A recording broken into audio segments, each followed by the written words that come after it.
It's middle of February and shed season is upon us. And you would think by some of the social media postings and videos, online talks that shed season started a month ago. Everyone talks about every year that sheds are dropping earlier and earlier. And you know, this can be early year for sheds. Get out there, and people show an occasional shed in December from a stressed buck, an injured buck that dropped his antlers. And so everyone starts getting ready, and everyone, you know, loves that game. Now, I can honestly say that I don't typically shed hunt on my own properties, the properties I hunt.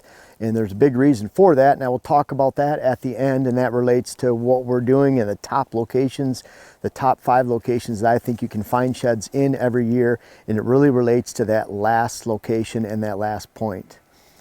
First off, food. Obviously, a great place to find shed antlers. Bucks are spending the majority of the time, the majority of their day, either in their food source or in their bedding area.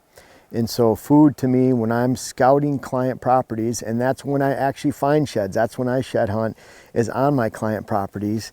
And so I may not shed hunt on my own lands, but I found up to 30 sheds in 7 states in 1 year because I'm always looking for sheds on my client parcels. And in fact, that's how I got, you know, somewhat good at, or at least average looking for sheds, is because I locate them on my client parcels. And the number one places that I find those sheds on my client parcels are on food sources. We're in an area right now, we just got another 6-8 inches last night, we got dumped on, but you can bet the remnants of this corn, there's not much left in this area, it's all snow and open, that there'll be some sheds laying in this cornfield right here. And there's hardly a lick of food in here, but we have deer tracks right here, and a great spot for sheds in this food source. Now, the second place I really like to find sheds are in bedding areas. In fact, that's one of my favorite places.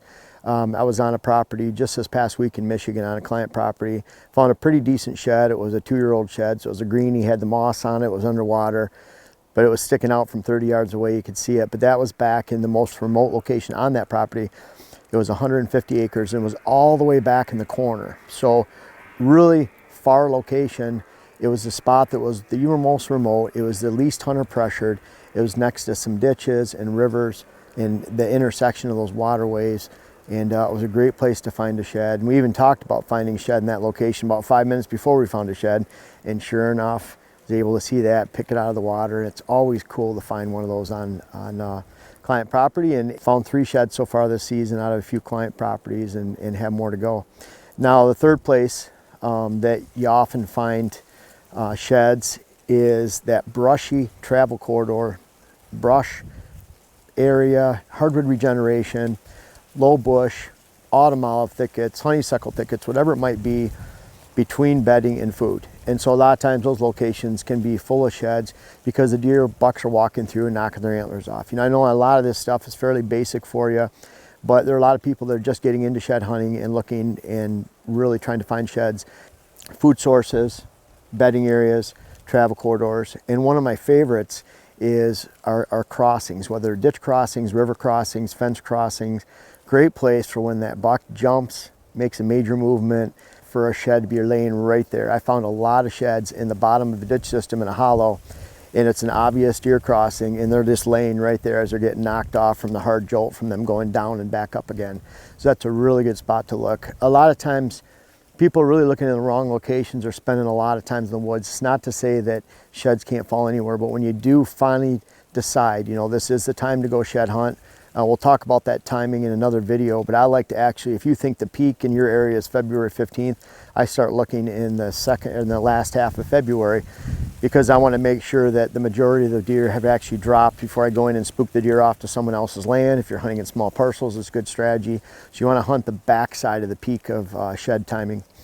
Ditches are a great place, really good location. And what I recommend is that you're looking at those 4 locations. You can sweep through a property really quick if you know the bedding areas, the food sources, the brushy travel corridors in between, and those crossings. Those are always favorite locations to find sheds quickly. That's what I do when I'm out scouting the property. Those are areas to key on. Now, last though, and most importantly, that you have to look for sheds in winter cover.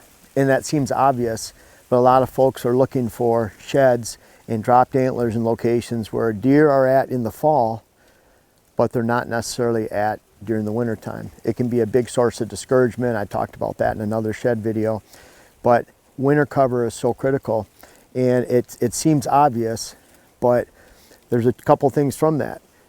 Just because you have great deer herds in the fall and during hunting season does not mean you find a lot of sheds there. In fact, some of the best habitat, whitetail habitats I find, do not have sheds on them, because those deer leave that fall habitat in favor of more preferred winter habitat that might have conifer cover, switchgrass cover, both thermal, conifer for snow hindrance cover, winter food sources that they're favoring that they don't hit in the fall. And when it gets into that winter cover, there's a big misconception out there, and maybe I should have talked about this first, but people are always looking to say, oh, the south-facing slope, the sunny side of the slope. Deer are not on the sunny side of the slope all winter long. In fact, they need critical that they find protection from the wind and protection from the elements. And the temperature is one thing, and in theory you could sit in the sun and it's better, but they cannot be exposed to heavy wind.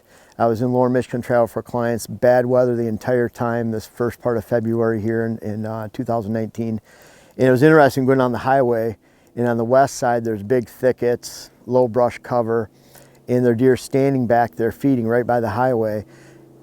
Major winds blasting out of the west, actually, that would shift the truck 6 to 8 inches while I'm traveling. And those deer are standing there feeding. It's because they had a complete break from the wind. They weren't facing the sun. They weren't facing any certain protection other than they were on the east side, and they had the huge wind break of all that brush, and so they could stand, be out of the wind, and that is ultimately the most important. So you might have a hollow that actually faces towards the north. But if the deer can get on the west side of that hollow and they're broken by a giant ridge system and they have zero wind, then that's way more important for them to be exposed on the south-facing slope. After that major front goes through, we just had a major front right now, we have westerly winds, and after this weather moderates, it's going to shift out of the south-southwest wind. Even during the winter time, that's a stable wind in the entire Midwest.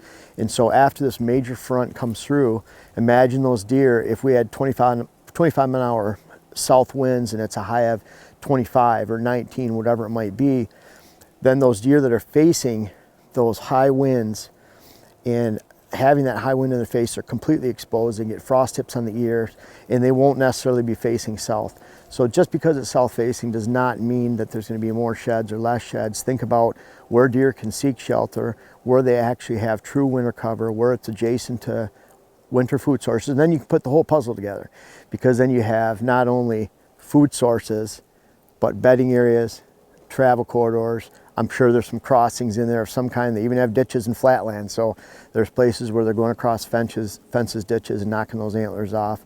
And finally, that's all inclusive in that winter weather cover. I hope you understand these 5 top locations to look for sheds. A lot of times you can put on a huge amount of miles looking for sheds, but if you narrow it down to those 5 locations, and especially those ditches, bedding areas, crossings, brushy travel corridors, and food sources, then you're going to find the majority of the sheds that are on that land quickly. You can be on to the next parcel where you're looking for it and have a lot of fun this year. I hope you find a lot of sheds. Wow, that was a good wrap-up time.